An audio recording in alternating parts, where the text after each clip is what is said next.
Welcome to the Circuit of Success Podcast. The Circuit of Success Podcast. With your host, Brett Gilliland. Brett Gilliland, Visionary Wealth Advisory. The Circuit of Success Podcast. Let's start the show. Welcome to the Circuit of Success. I am your host, Brett Gilliland, and you're seeing my big smile here if you're watching this because I'm interviewing Brett Gilliland. How you doing today, Brett? I'm doing fantastic, Brett. Although this is a little strange, I gotta admit. It is a little weird, isn't it? Yeah, it's fun. I can honestly say it's the first time I've ever spoken to another Brett Gilliland, so this is cool.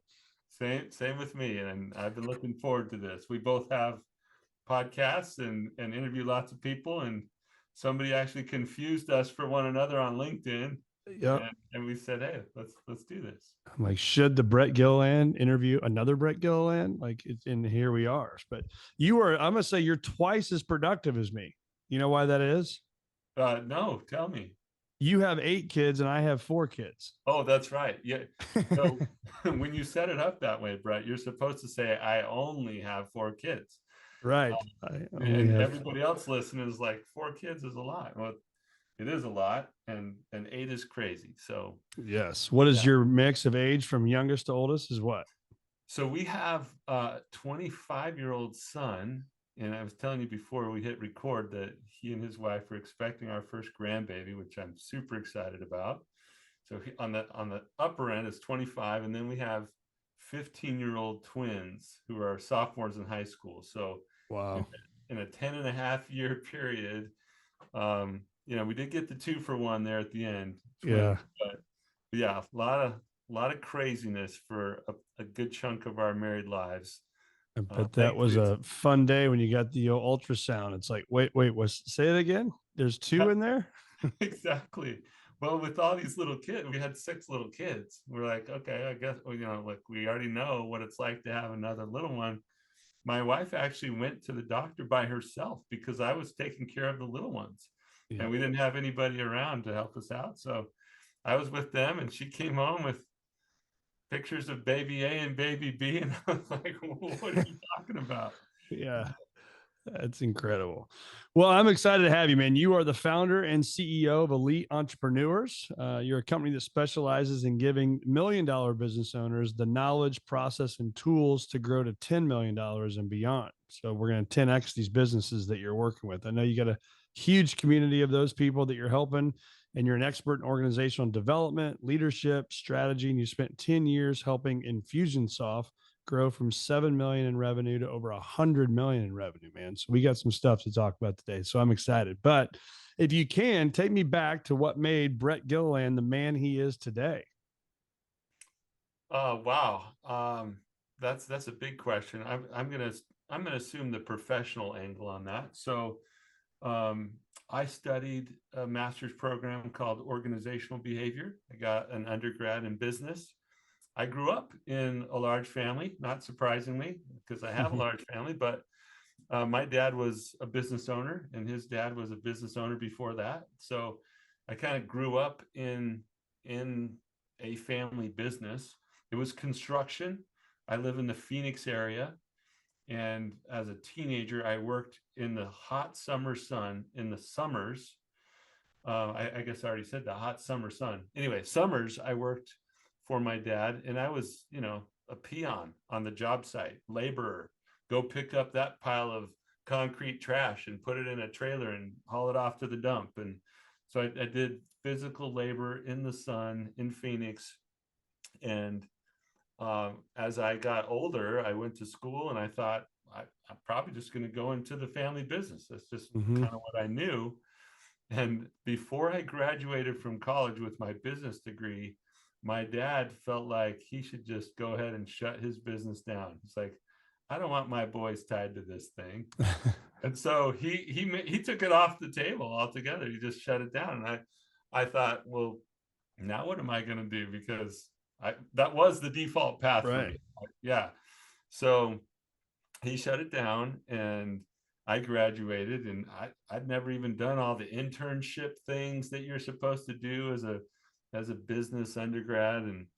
And I just got a job in customer success. It was actually at a Ford dealership in a little place called Farmington, New Mexico. And I learned to be very customer service oriented. I had a business background, and they thought I could help them on the service aisle there. And I did that for a couple of years, and I was so stressed out with that job because it was just angry customer after angry customer. 2 years of that, I just said, I got to go back to school. I got to figure out what I'm doing. And I had a memory of really enjoying my organizational behavior class, which was all about the organizations as systems and how they work. And it was a very people first leadership kind of a discipline. And so I went to graduate school, and then I got some jobs after graduate school, but eventually I found my way back to small business. And I kind of took this big business education, and I applied it to helping entrepreneurs go from scrappy founder to capable business building CEO. So That's amazing. Kind of a long story, but that's what I do.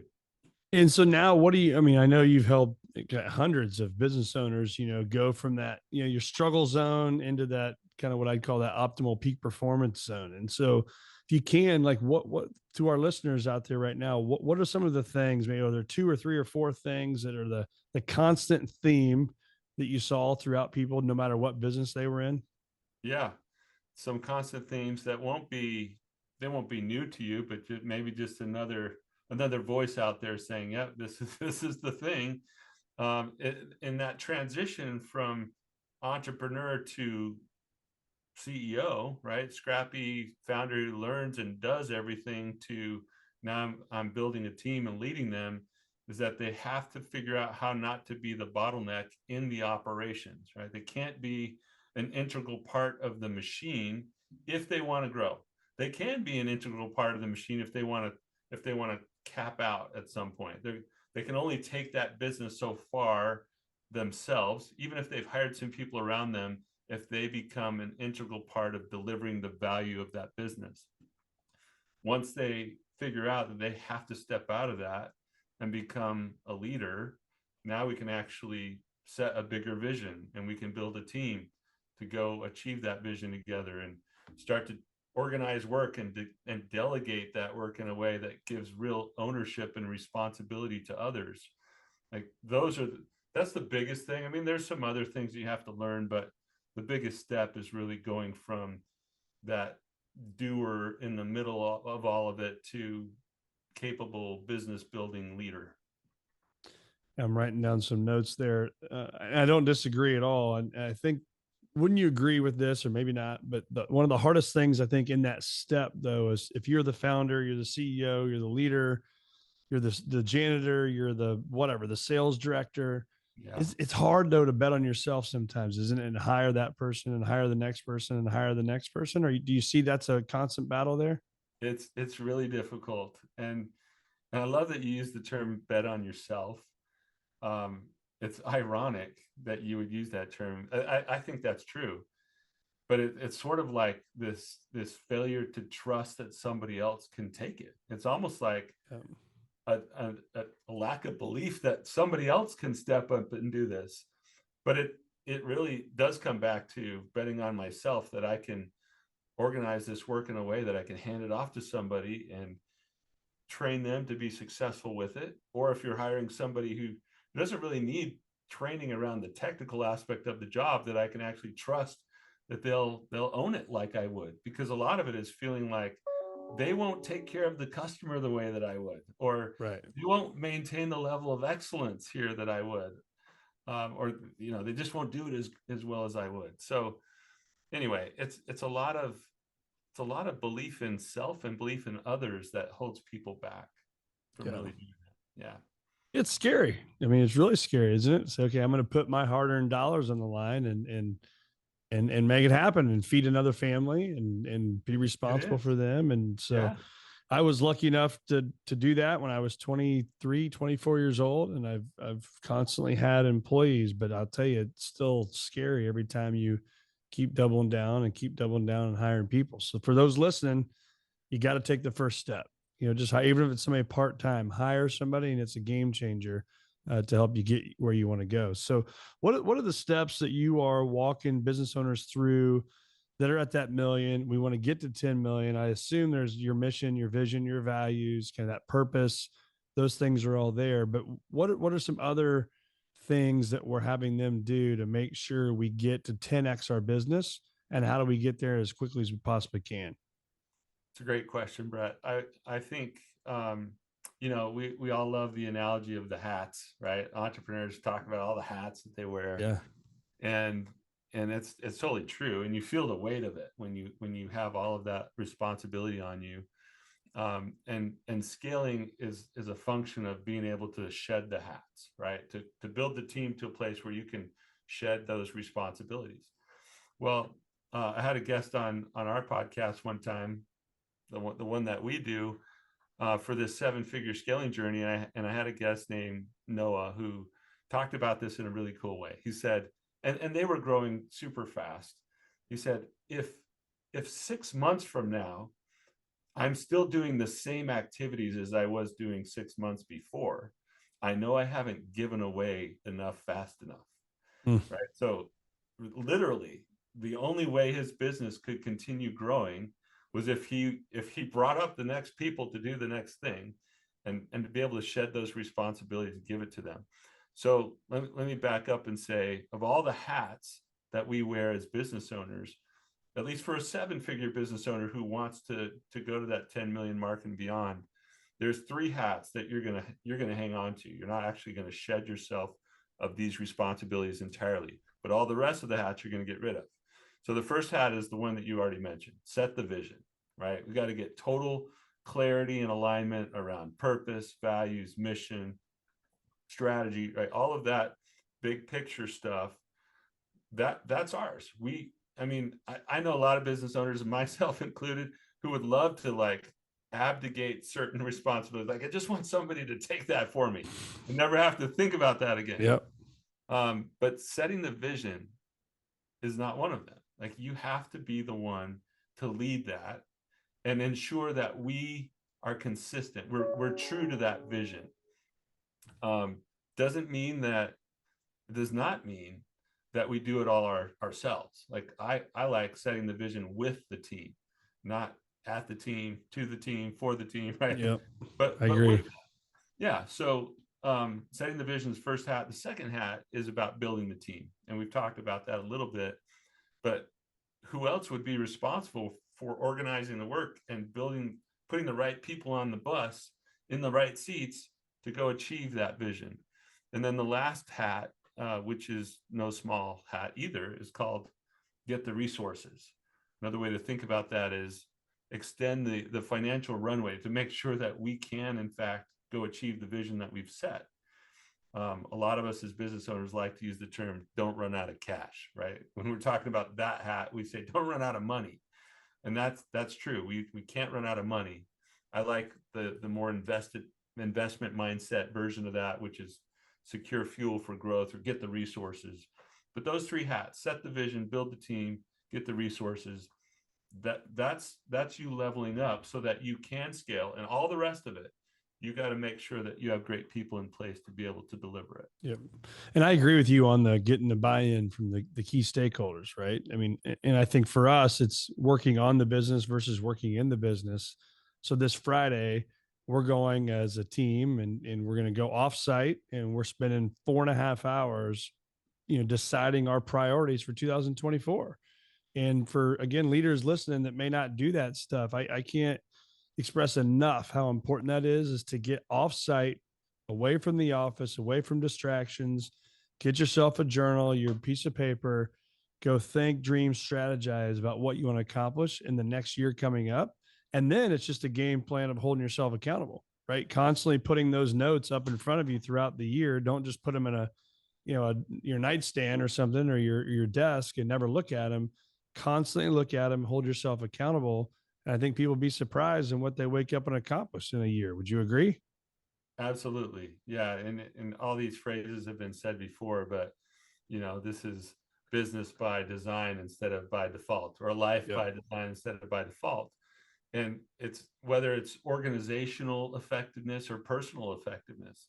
We all know the very most successful people out there are really clear about their intention first. They know exactly what they're going to go create.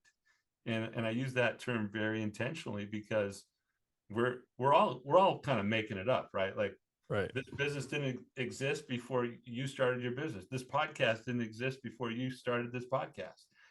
None of us had the thing until we went and created the thing. Yep. But eventually the thing starts to overtake us and starts to rule over us. And it's things like you described, of getting away from the office with your team, co-creating that future, designing what are we going to go build from here. We're here now. Where do we want to be at the end of next year? How are we going to go align our resources to go make that happen? So very, very sound practice. Go off site every year, every quarter. Actually, I love quarterly planning. Make sure that we're clear and that we're aligned. Yep. I agree. So when you look back at your career, I think a lot of us have these defining moments. For you, was there that defining moment or that risk that you're happy you took? I like that. It's a good question for me to reflect. You mentioned the 10-year, well, you didn't say 10 years, maybe you did. I don't remember in the bio, but I spent 10 years at that company that used to be called Infusionsoft. It's now called Keep. And when we were at 7 figures, growing to 100 million, I mean, we hired hundreds of people during that time. And we were trying to grow as fast as we could as the leadership team to enable our business to continue growing. And I think Clayton Mask is the CEO of that business still today. Again, the company's called Keep now, but he invested in our growth. He knew that as a team, as a business, there's no way that business was going to outgrow the level of capability of his leadership, and by extension, our leadership team, and ultimately by the collective contribution of the entire team, right? All the team members that we had. And so he would say in our onboarding process to our new hires, I'm not the CEO today that our business needs me to be 12 months from now. Like, where we're going, the business demands that I be at a new level of growth, of ability, of capability, of excellence. And today I'm not that person, but you can count on the fact, you can take it to the bank, that by the end of those 12 months, I will be the CEO this company needs. And he would constantly push himself to grow, because that's the only way that our business was going to be able to keep growing. And he invited the rest of us to do that. So that was part of me during that journey. And as part of that investment, he stroked a check, a very large check at the time. I don't know that I would have done it, but he stroked a very large check for us to spend 2 half-day sessions with Jim Collins at his lab in Boulder, Colorado. And he would do stuff like this just to keep pushing what was possible for us and get us thinking bigger and get outside help. And that was so influential for me. I'm a big Jim Collins fan.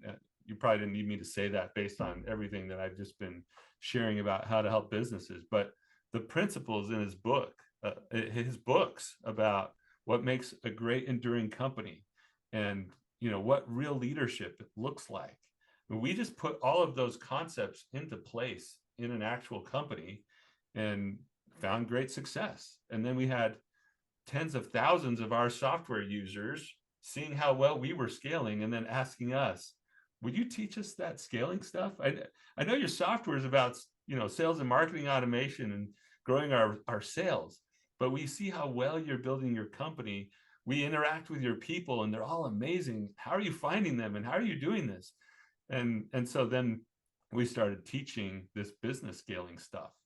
And so it was really in the process of applying what I learned in graduate school and a few jobs to the situation of scaling a company and learning from some of the best out there that created the opportunity that is my business today. We built this little business inside of that software company.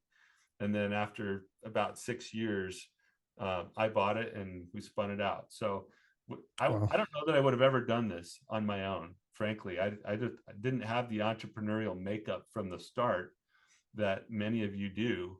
But now I'm so grateful that I've been on this journey and just love helping others do it. Yeah. It's great. It's great. Strong self-awareness too, I think, from your CEO, the story you told there. And, I think it's hard to have self-awareness sometimes. And so what advice would you what advice would you give for the person looking for self-awareness? How do I find self-awareness? What process could I go through for that? Well, from I guess a starting place, I would say that all business problems ultimately are leadership problems. Mm. And so if something's not going right in your business, you really need only look as far as the mirror. Now, that's not to say that nobody else has any responsibility in that. But if you're unhappy with something that's going on in your business, it always comes back to you as the leader. You hired that person, you lead that person, whoever it is that's owning whatever you're not happy about. That does come back to you. So at a very foundational level, every business problem is a leadership problem. From there, as far as increasing our awareness, it's super helpful to get some outside perspective. I had somebody one time tell me, can't see the label from inside the jar. Like, we all operate inside this jar, and there's a label on there that everybody else can see about us, but we can't see it from inside the jar. And we need people, whether it's an advisor, like the valuable service that you provide for people managing their wealth, whether it's a coach or a trainer or facilitator or whatever that you use to help you see your way of being as a leader. And because we're like the fish swimming in water. We don't know what water is. We've always been in it. Yeah. And it's just helpful to get outside perspective. So there's some mindset things. There's certainly reading, listening to podcasts. I mean, all that stuff helps, but you need somebody who can help you hold up the mirror from time to time and talk through some things. I'm a believer in asking great questions to myself, even. So I always say ADT, ask, don't tell. And I think the more we can ask ourselves tough questions that you may want to ask somebody else, but ask yourself, right? Ask yourself that exact same question and write those thoughts down. And what I do is I spend strategic think time every Wednesday, 1 to 2:30, hour and a half, ink pen, my journal. People are probably tired of hearing me say that on here, but I say it all the time because nobody builds the discipline to do that. And when you build your strategic think time around things that you want to accomplish, the things that move the needle in your world, great things happen, right? And it's not by accident. So do you have a practice like that? Or is there anything you do that if I followed you around day in and day out that I would not miss that this Brett Gilliland does? Well, it's fun that this is the first time we've talked this way, right? We didn't meet before today other than on, connecting on LinkedIn. But some of those same practices that you're talking about are critical to my success as a leader and to our success in our business. So I have a daily habit of writing in a journal every single day. I have now, we didn't talk about this, but a year and a half ago, I hired an assistant. Changed my life, by the way, to have an assistant. Yep. It's incredible. And every single day, I'm meeting with her to hand off the things that would otherwise occupy my time. Administrative things, some of them, but as she gets more and more capable and works with me longer, over time, there's more things that I'm able to give to her. And the more that I can push those lower value activities to somebody else, the more time and space I have to spend on things like strategic thinking time. So whether it's journaling or learning how to delegate as many responsibilities as possible, more and more time spent on higher level thinking, on higher level value activities for my business helps a ton. Yep. So an exercise I like to do a lot, and I'm curious if we can just kind of go on the spot here and talk about this. And is I like to talk about start doing, stop doing, continue doing. And you, this isn't like a Brett Gilliland original, you or me, right? Yeah. But so when you hear that, is that a good exercise? You think people do start, stop, continue, other stuff that you can add on top of that? Yeah. I love that exercise. Any useful tool that's just going to help you see things more clearly and not just get complacent in what we're doing right now, right? Yep. Human beings are such creatures of habit, and very forgetful. Yeah. Those two things are working against us. You add on top of that just the natural chaos that ensues when you run a business, and it's a recipe for doing what we did yesterday, right? Just trying to keep the thing going that we did yesterday. And so if we want to break out of that and create new possibilities, or respond to things that are happening in the market in a productive and healthy way, we have to get out of the day-to-day. So start, stop, continue. I love those periodic reviews. I'll give you a new tool here. Maybe it's not new to you, but another one. We call it the ICE tool. So as you look at the set of activities that you are personally spending time on in a day, in a week, in a month, and if you can apply this little filter of ICE to it, it might help you see things in a new way. So I stands for, I do it, but really I'm incompetent at it. Nobody else to do it. So I still do it, but I'm incompetent at it. C stands for competent. Like, I'm good at this, but somebody else might be able to do it as good as or better than me. And then the third is I'm exceptional at this. Like, maybe this falls in line with my unique genius, or my native genius, or my unique capabilities. And so just you think about similar to a start, stop, continue sort of thinking. It's, where should I be start, stop, continue as it relates to my level of competence around an activity that I've been holding on to? And is it time to give that to somebody else because I'm not super competent? I'm incompetent at it. Or maybe I'm competent at it, but there's somebody else who could do it for less money than it's costing the business by having me do it. Versus the exceptional things where I can add unique value to the business. So that's really the filter. You make a decision then. If something comes on your desk and you got to make a decision on it, you're going to look at it from the ICE tool. That's one way to do it. Yeah. Another way is not just it comes to my desk, but maybe just reviewing how I've been spending my time. A look back over the year. We're getting to the end of the year. You talked about planning as a team for 2024.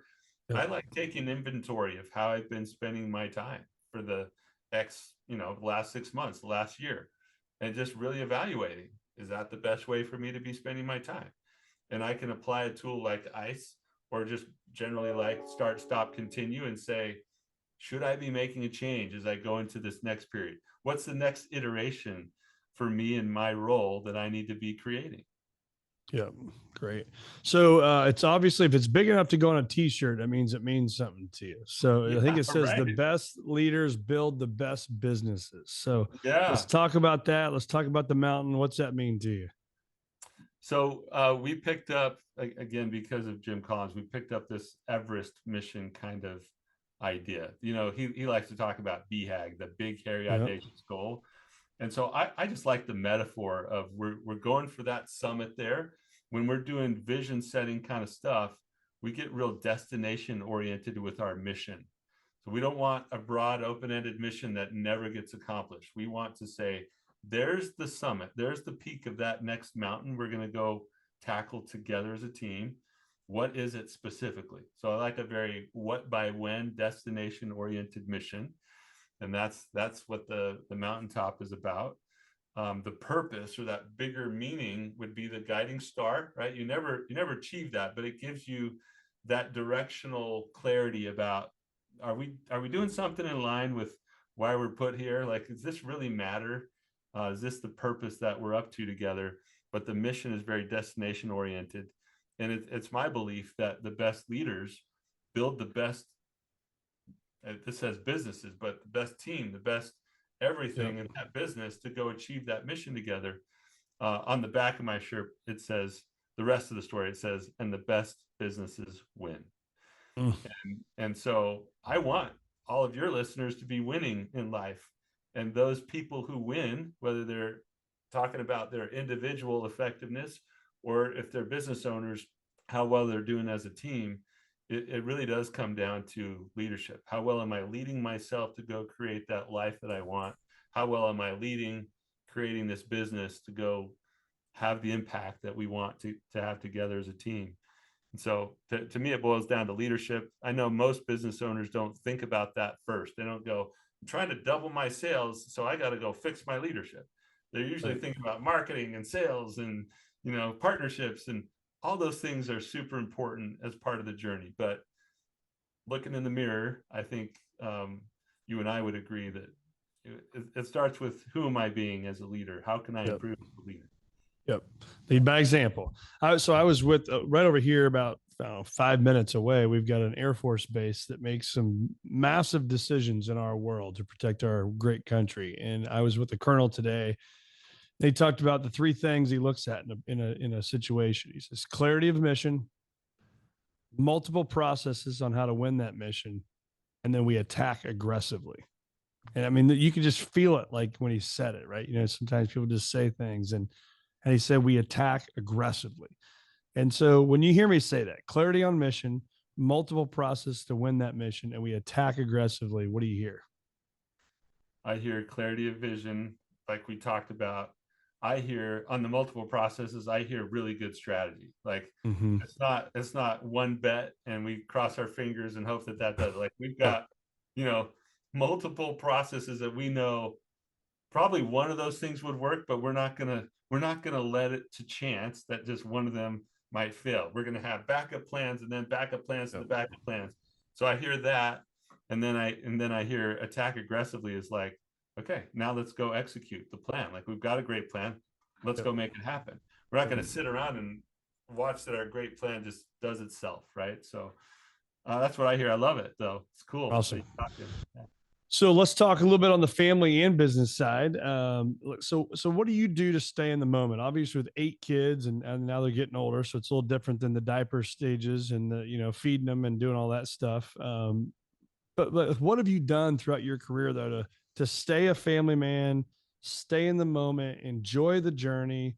Because I know the chaos of 4 kids. I cannot imagine 8. What have you done, and what can you share with our listeners for those parents that are out there? So one thing I've done just very consistently is to get recentered every morning. There's lots of versions of this out there.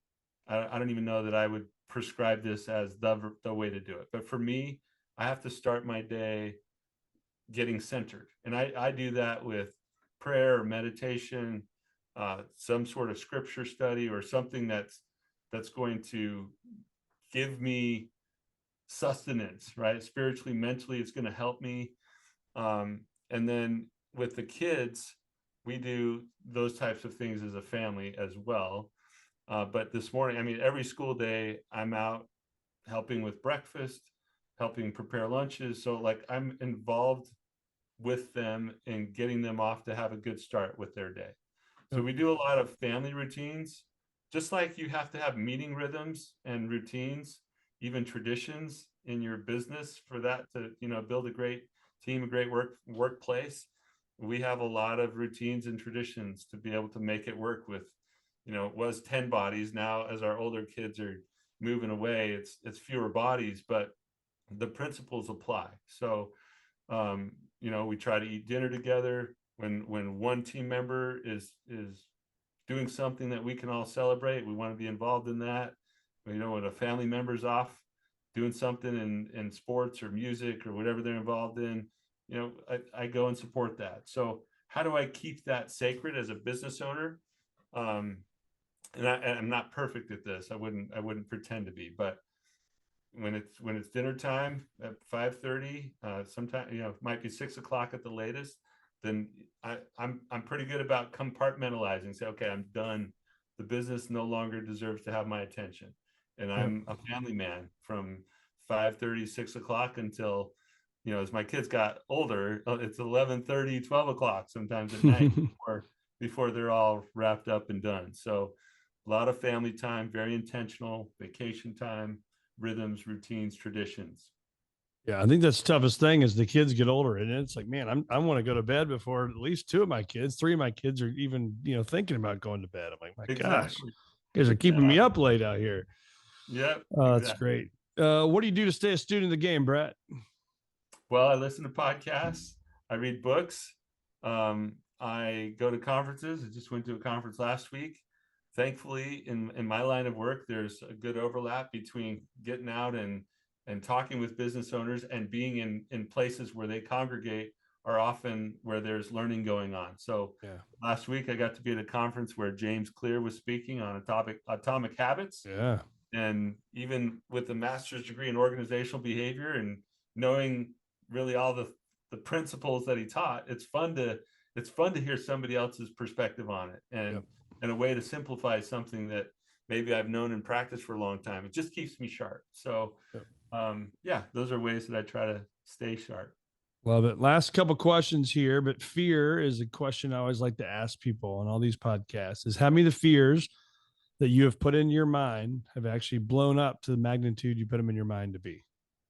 Oh, that is a very insightful question, because I think the answer at least 99% of the time is it's never as big as we fear. It just is. Our brains are masterful at making terrible stories. Powerful and terrible. Yeah, powerful and terrible. Big scary stories. I can't do that. And a lot of what holds us back is us, for sure. Yeah. What would you tell yourself if you look at your career over the last, 20, 25 years, 30 years, what advice would you give young Brett Gilliland? Young Brett Gilliland. I would give myself the advice of not thinking that there's a certain path that you have to follow. I think growing up, it's like you do school and then you go to college and then you do this and then there was, at least for me, it felt very much like there's this conveyor belt of progression that everybody's supposed to hop on. And what I love about small business ownership and those gutsy and crazy entrepreneurs out there is they said, no, I'm doing my own thing. And I wish I had figured that out sooner for myself. I would tell my younger self, it's not as scary as it sounds to go make your own way. In fact, in a lot of ways, it's much more secure. Instead of putting your own livelihood in somebody else's hands, you kind of take that yourself. And while it's scary, it's also the most controlled situation, Yeah. Bet on yourself, as we talked about. Last question for you. I've never asked this, but it popped in my mind earlier today. So I put it on this piece of paper and I said, what social media do you like the best and why? I like LinkedIn the best, just because I play in this business world. I should probably like some of those more trendy ones better, because then the word would get out there more if I did more TikToks or whatever. But I like LinkedIn the best. I'm engaged by the conversations, meeting people like you, seeing great content that goes out there. So LinkedIn's my favorite. Awesome. Well, I know you've got a community of 7 figures, people going to 10 million. So where do our listeners find more of your community, where they find more of you, and what can they do to connect? Yeah, thanks. Well, I can't use your handle on LinkedIn because you already have it. So I picked one called Built to Last Champ, the number 2, like Jim Collins, right? Built, the number 2, last champ, this long, awkward handle for LinkedIn. That's my LinkedIn. Our website is growwithelite.com. So all spelled out, growwithelite.com. And we have a podcast called the Elite Entrepreneurs Podcast. Awesome. Well, we'll put all of that in the show notes. And Brett, it's been awesome, man. It's been absolutely awesome having you. I was excited about today, and it's been a lot of fun. And the great thing is I just took a page of notes and had a ton of takeaways. So it made it even better than I already knew it would be. It was fun. Thanks for having me on your show, Brett.